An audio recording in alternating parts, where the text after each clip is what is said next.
All right, welcome everybody back to Budget School with my good friend and colleague here, Kevin Schofield, SCC Insight. How are you? Hey, thanks for having me back. Oh, it's good to be back. Good to be back. The school's back in session. Last time we talked about the Seattle City Council and their budget issues. And issues. Yeah, no one's going to deny that. But after the issues came the amendments, and it looks like there's close to 200 amendments that were proposed to the budget, and that's what we're going to talk about today, right? That's right. 190 amendments in total, and cover a whole bunch of different city departments, and we are going to crank through it. 190 amendments in total. Yeah. And I'm assuming there's probably some straightforward stuff, but I hopefully you also did some digging and maybe got some off the radar stuff. Yeah, there's a few wacky things in there too. We're going to talk about those as well. All right, well, let's dive right into it, Kevin. Tell us all about it. Okay, 190 amendments across different city departments. 16 of those are for $5 million or more.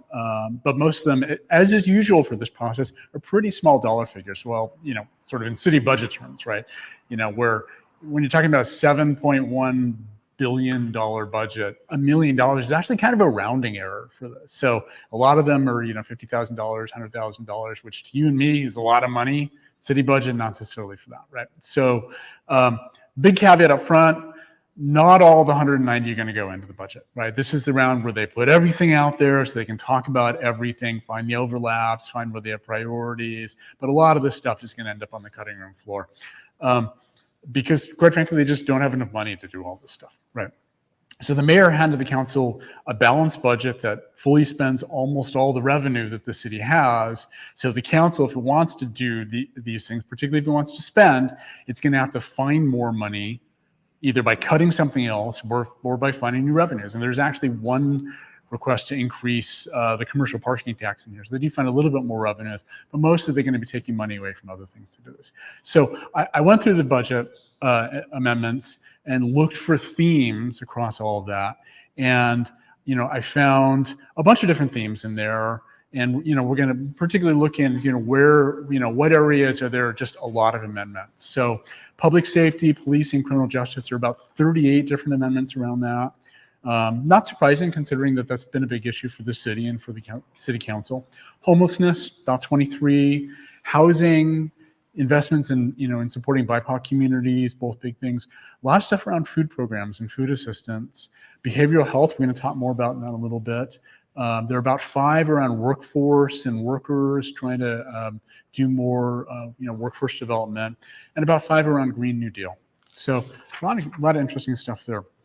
When we look at, by the numbers, what each city council member sort of contributed to this, we see that 3 city council members, Herbold, Morales, and Strauss, each had, they were kind of the big contributors. They each had at least 30 amendments that they put in. A lot of the other city council members had a lot less. Mosqueda sort of pops out at the low end of this, but that's actually not surprising because Councilmember Mosqueda is the budget chair. So she's spending most of her efforts actually sort of running the whole rodeo rather than sort of contributing a lot of individuals. She's a citywide city council member, so that she doesn't really have to try to root for a particular, district in the city. Well, I see something in here where it says, I'll go ahead and put this back up here for everybody.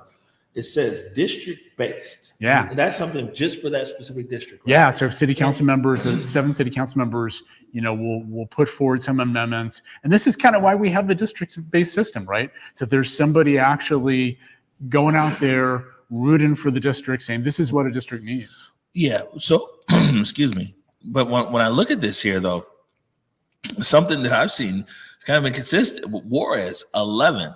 D5.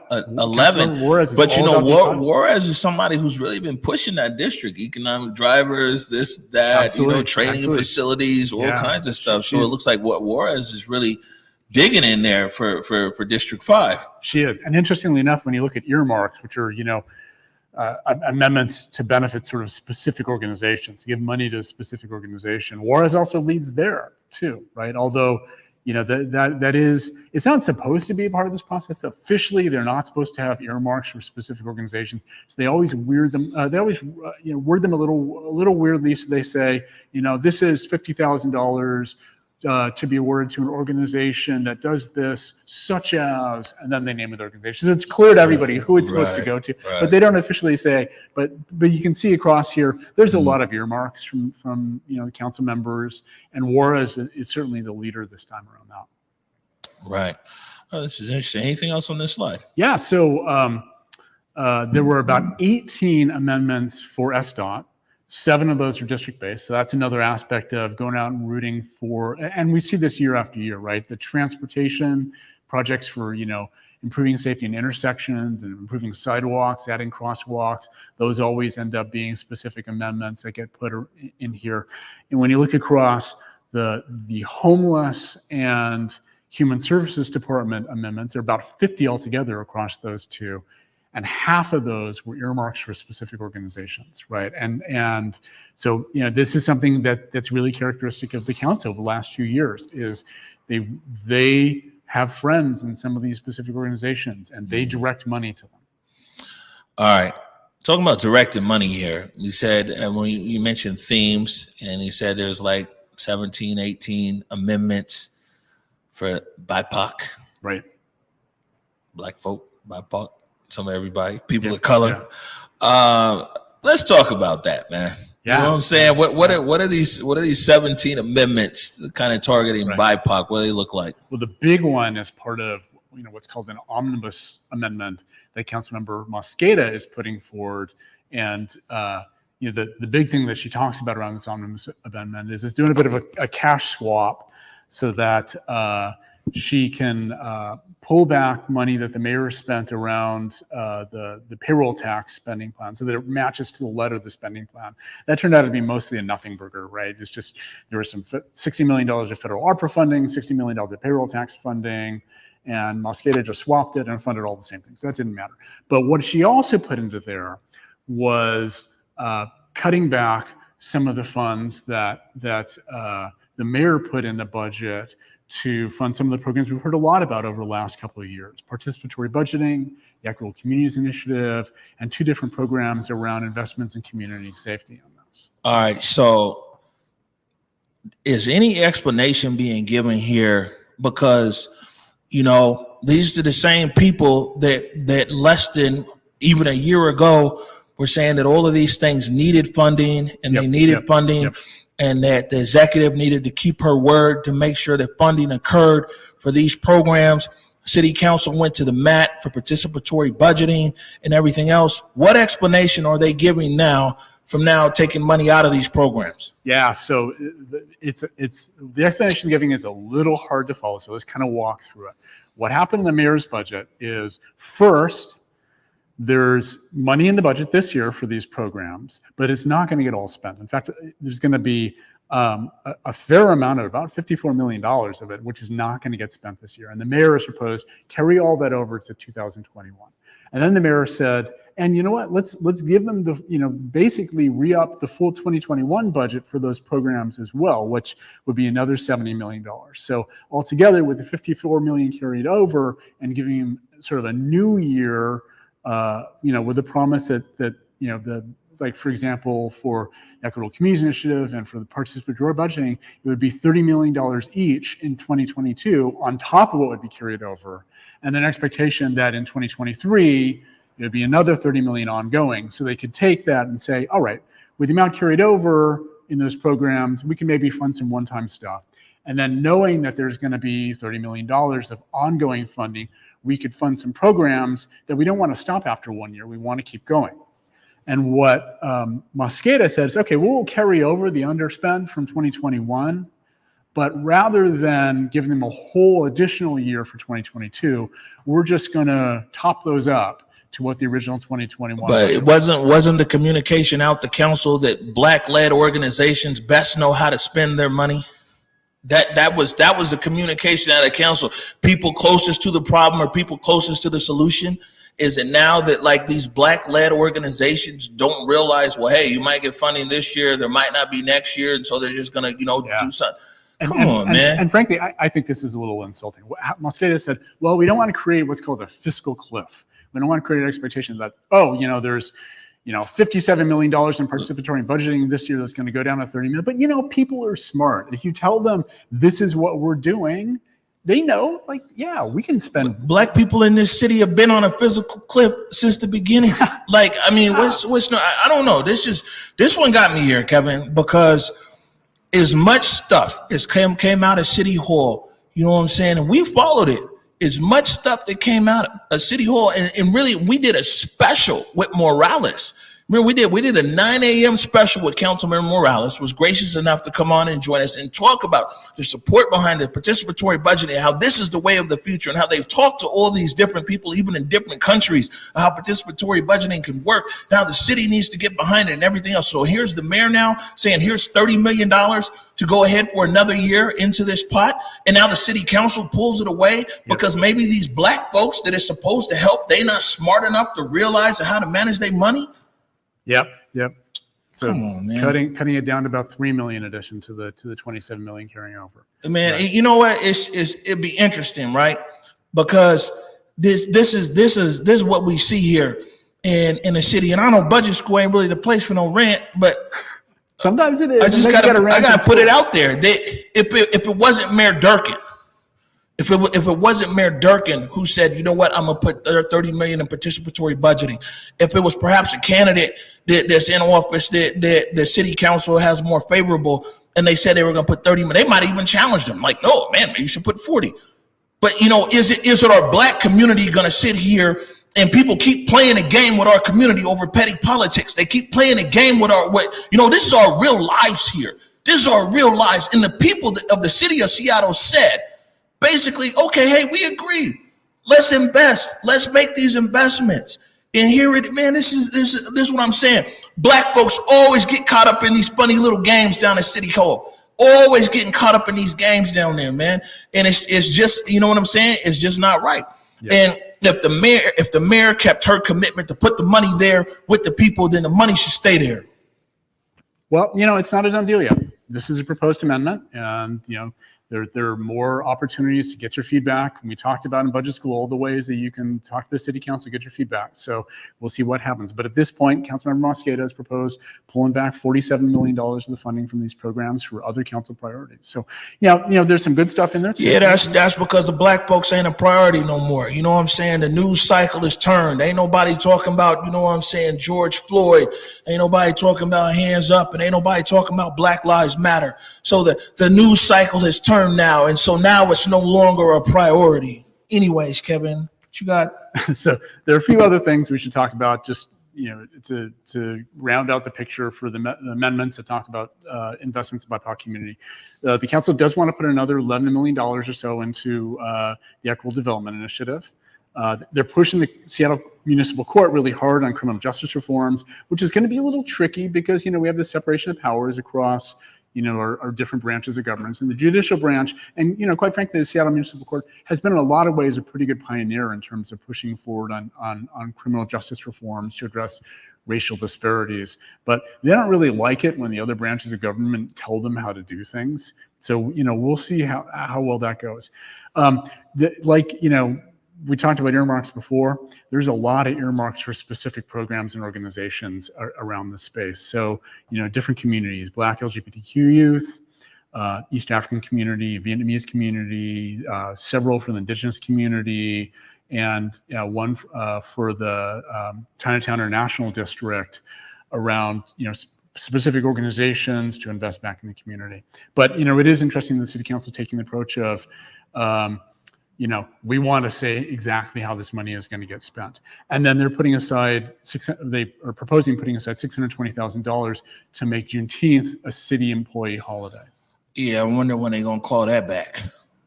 We'll see. All right. So, anything, everybody keeps saying that the number one priority here or concern is homelessness. Right. So, how is the city council through amendment approaching the issue of homelessness here in Seattle? Yeah, this is really tricky because this is supposed to be a big year. 2022 is supposed to be the year where the Regional Homeless Authority picks up and carries forward most of what the city's been doing around homelessness, including most of the contracts that the city has in place with homeless services providers. There's been some issues because the Regional Homeless Authority has really been standing up this year, and they're not in sync yet on their budget cycle with the city or with the county. So the city, in the mayor's proposed budget, there's a big check that gets written to the Regional Homeless Authority to pay for a lot of stuff. But there were a few requests that the RHA had that came in late. And a couple of them are big. One is, and we've talked about this a little bit before, but now they're officially kind of in these amendments as something for the council to consider. $19.4 million for a 150-bed high acuity shelter, which would be a shelter with a doctor and nurses for people who are actively in crisis and need to come inside. $7.6 million for a peer navigator program to set up about 25 people who could help homeless people living on our streets navigate the system and get access to the services that they need. About $600,000 for additional administrative support for the Regional Homeless Authority that's realized it's needed since it kind of worked out its next year's budget. There's some other things in there as well. There's a number of amendments around investments in addressing RV encampments that we see all over the city right now. More outreach, setting up, I think, 3 safe lots, which are not only places where somebody living in an RV could park their RV, they get them off the street, but somebody who wants to accept an offer to move inside, but doesn't want to give up their RV as, the one big thing that they own, their big possession, could have a place to go park it so they don't have to sell it or give it up if they go actually, move inside somewhere. Pump out and cleanup services so that, while we continue to have a number of people living in RVs, the Seattle Public Utilities can provide some services to make that not sort of the public health hazard that has been in some cases. Tiny home villages is a really interesting space for the city council to wrestle with right now.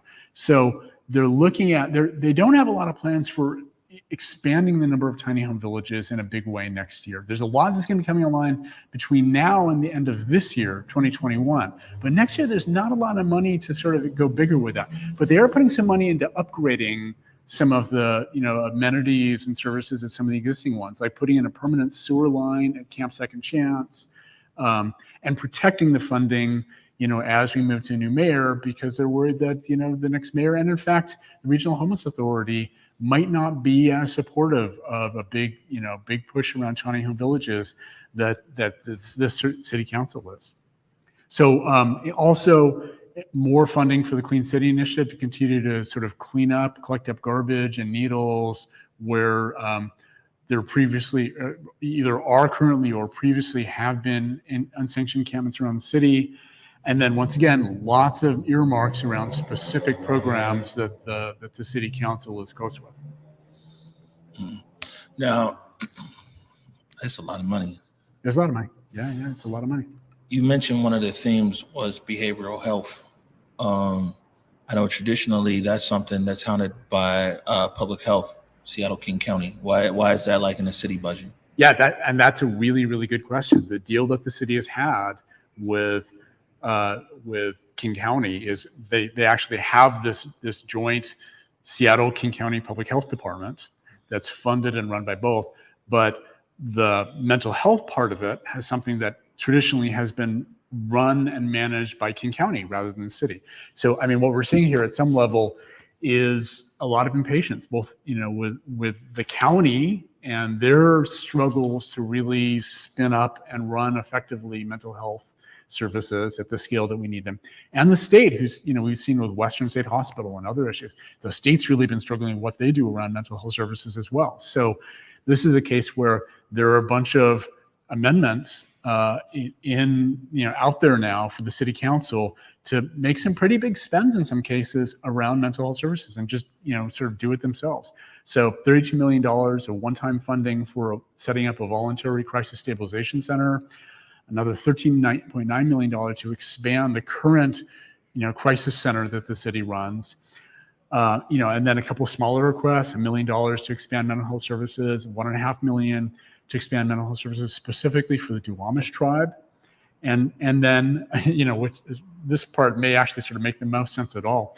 Request, for the executive branch to develop a plan for citywide 24/7 mental health response, right? Because you look at sort of the set and say, okay, they clearly want to do more and they're impatient, but they don't actually really have a plan for what they want to do yet. So they're kind of throwing a bunch of stuff out there. It's like throwing spaghetti at the wall, see what sticks. Some big expenses, some less. So, I read a lot of impatience here for the fact that we know we have big needs in the city around mental health services.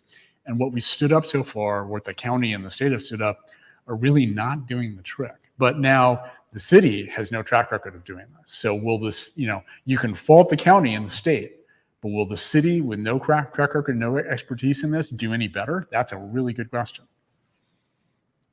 Let's hope we can answer it. Well, we're going to get an answer one way or another. Right. All right. So it's always a big thing when it comes to the police, especially the Seattle Police Department. What are the amendments looking like that impact the Seattle Police Department? Yeah, well, you can't talk about police without talking about the city's desire to have alternatives to policing, right? And particularly alternatives to armed police officers responding to a lot of 911 calls. And this has been a really big topic of conversation, as we know, this year. And to some extent, even SPD is on board with that, right? There's been a bunch of, calls that they're currently handling that they really don't want to be handling either. They don't, particularly, we just talked about mental health services. A lot of the mental health services call, a lot of the wellness checks are things that we don't really need an armed police officer responding to. And SPD will say that as well, right? But, where the rubber really meets the road on this is the need to actually stand up new civilian-based organizations that can offload those 911 calls so SPD doesn't need to answer them and can be plugged into the 911 dispatch system, hopefully 24/7 by 365. Those could be new city departments. They could be outside, community-based organizations. Although, quite frankly, when the Human Services Department went looking around for organizations that would be willing to do sort of 911 response, as we talked about before, they didn't find any of this. So if it's going to be community-based organizations, then the city council and the executive branch are going to have to basically find leaders in the community that they could fund to go stand up those. And alternatively, they're going to have to look at which of these they need to create new units within city departments or maybe even new city departments to fund themselves. So I think what we heard from the council last week was a lot of impatience again. They want calls offloaded from SPD now, and they don't understand why it's taking so long. But at the same time, the council is kind of contributing this. They are micromanaging investments and alternatives, but they don't have a plan yet for sort of what the big picture is, what's needed. It's sort of like filling in the pieces of a jigsaw puzzle, right? Where they don't really understand what all the pieces are to know if they're missing some. Like, when we're done with this, like when we really have offloaded off of SPD, the 911 calls that we don't want them responding to, what are all the pieces we need to fill in? What are the organizations that need to do that, right? And what is it really going to take to stand them up in terms of money, in terms of people, in terms of plugging them into the 911 dispatch system? Like, the council doesn't have that vision yet for what all those pieces are going to be and how they all fit together. They don't have a taxonomy of what could be offloaded. There's some work going on to create that. And again, the council is kind of impatient because they want that to go faster.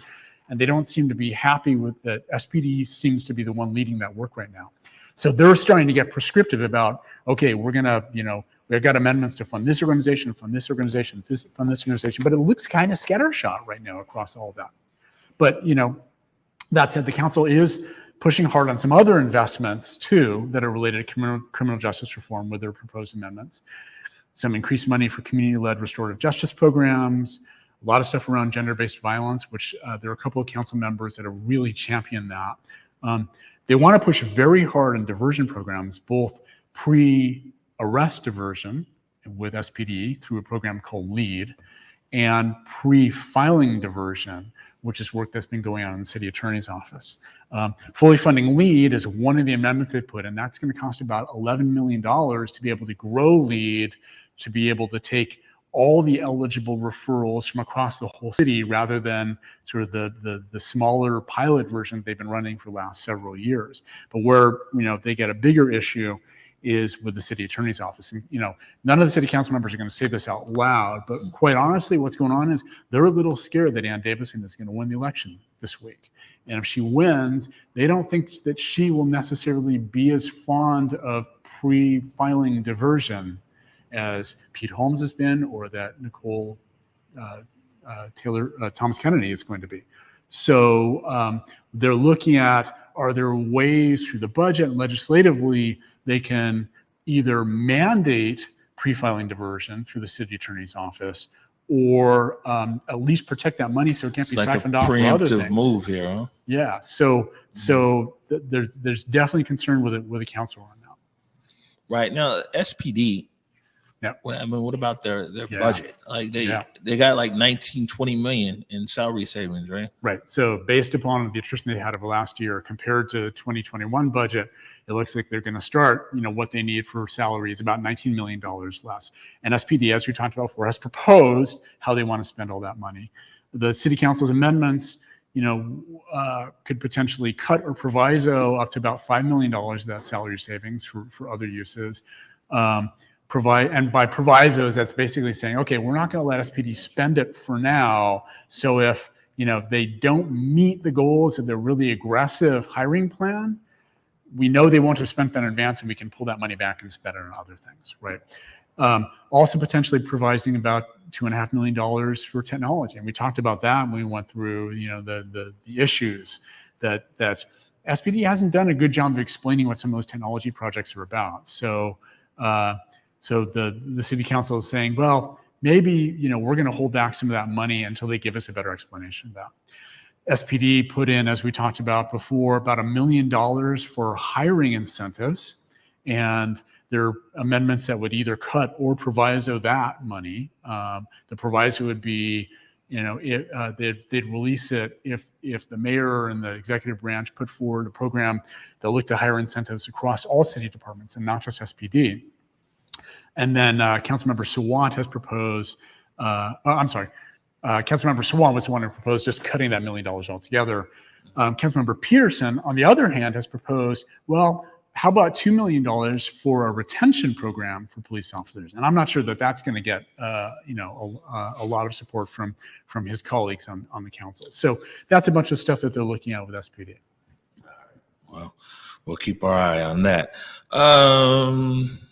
What are some of the interesting amendments that you might have? Because this is Seattle, man. Yeah. I know you got some interesting amendments in there. Oh, there's some interesting stuff. So, Councilmember Morales has proposed $750,000 to develop a guaranteed basic income program, and this is something that a lot of other cities are starting to pilot. And because there's some really solid research that shows that guaranteed basic income programs lift a lot of people out of poverty and really, in fundamentally ways change their lives. So, and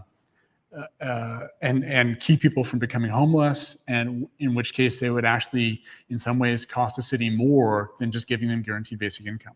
So that's something that might get looked at. Councilmember Herbold has proposed $750,000 to do analysis of the human services jobs, what they call a comparable worth analysis of it, to see how much do people with those sort of comparable skill sets as to human services employees make in other industries or in other jobs, because it sure looks like we significantly underpay people in human services jobs in the city, and that's creating big hiring and retention issues for human services providers in this city. Councilmember Peterson has said he wants recommendations on whether the city should have a chief arborist. Councilmember Lewis has said, hey, we should spend $2.5 million to try to attract large conventions to Seattle now that we've just gone through a major expansion of the Washington State Convention Center. Councilmember Peterson says we should, look at phasing out gas-powered leaf blowers, which quite honestly are just huge polluters and incredibly expensive. Councilmember Peterson has also proposed creating a small landlord stakeholder group to give some advice on some of the ongoing renter and tenant right regulations, although Councilmember Sawant is just dead set against that. Councilmember Morales has proposed that the city should have its own electric bicycle long-term rental program, right? So we're not talking about bike share here. We're talking about you or I could go rent a bike for a year or 2 years or whatever from an e-bike from the city. Council members Peterson and Herbold have proposed cutting the funding that the mayor put in the budget, $2.4 million, to restart planning for the Center City connector streetcar line.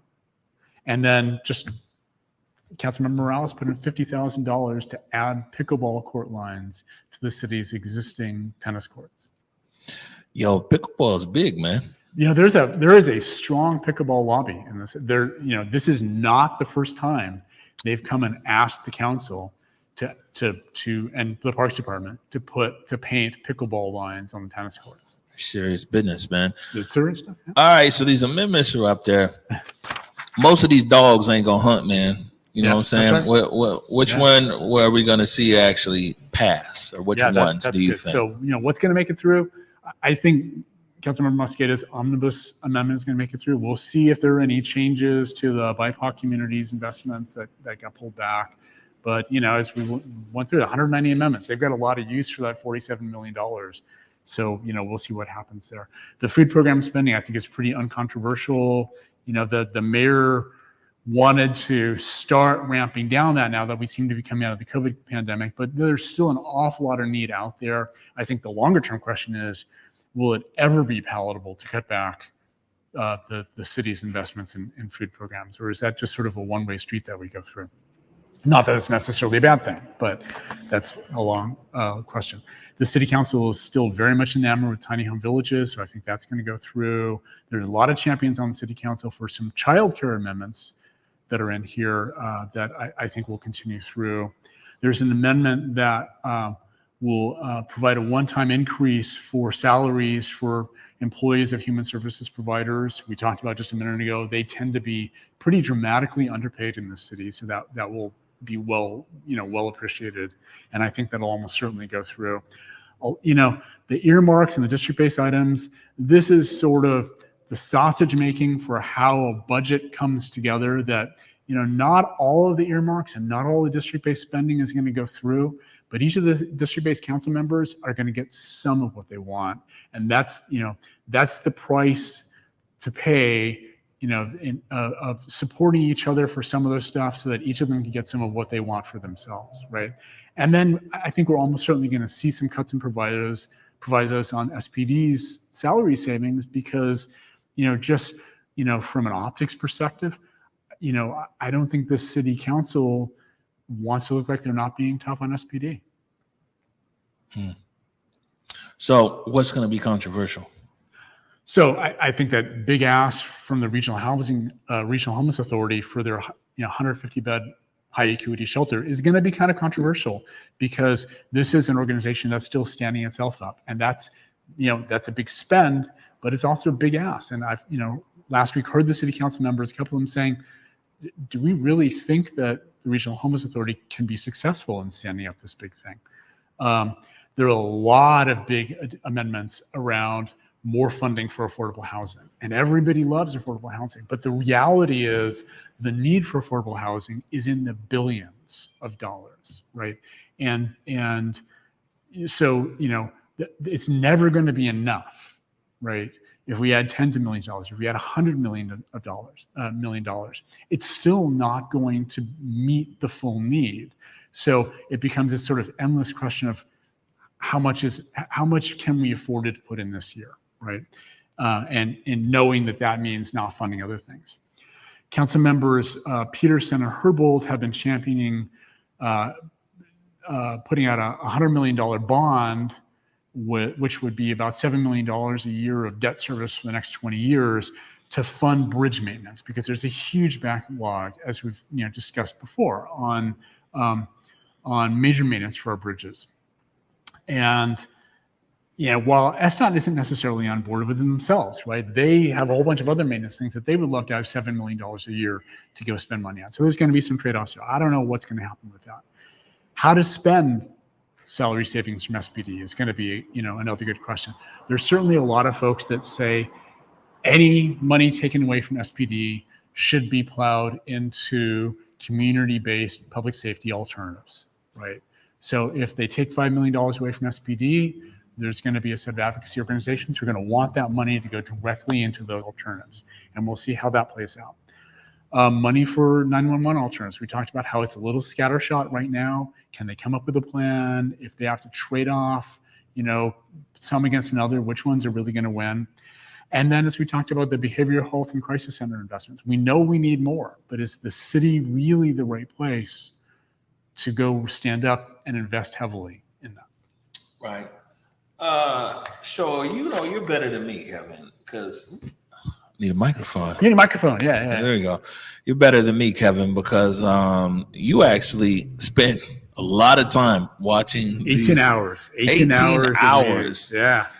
You're not going to get those hours back in your life, bro. I hate to be the one to deliver that bad news to you. They're a gift to the community. What are your takeaways? What did you learn? Yeah. What did you learn? Yeah. So, it certainly reinforced again that there's always more spending proposals than funding, right? So there's going to be a lot of things, really, really good ideas and valuable investments that are just not going to get funded because there just isn't enough money to fund all of them, right? Also, this council is wary of delegating to the Regional Homeless Authority, right? That's one of the reasons they have so many homeless-related earmarks, right? They've been pretty micromanaging while the city and the Human Services Department has been running the city's homeless programs, and it doesn't seem like they really want to back away from that and give the Regional Homeless Authority kind of a longer leash to make its own decisions on that. They really want to be pretty prescriptive about that. More investments in behavioral health. It's great that the city has realized this is a big problem, and we are seeing that on the streets of Seattle right now. And that is a big indictment, again, of the county and state efforts. The council also wants to micromanage investments in BIPOC communities as well. So I think, maybe an Uber theme here is this is a micromanaging in a lot of ways city council. They want to have a lot of say on the details of how money gets spent. They're walking a tightrope on SPD oversight. On one hand, they have to show they're being tough for good reasons on SPD that, and a police department that really has problems and continues to have problems, including, budget management in a lot of ways. But on the other hand, in a staffing crisis for SPD, they don't want to look like they're undermining SPD's ability to staff up, right? So it sounds like the problem might be a lot of optics. There's definitely as opposed to like the actual problem. When we talked about before, how things look as opposed to how things are. Yeah, and to be blunt, we've talked about before. The city council is very performative, right? Mm-hmm. They care a lot about how they look, right? And so they care a lot about those issues. We talked about sustaining food program funding. They will definitely put money into this year.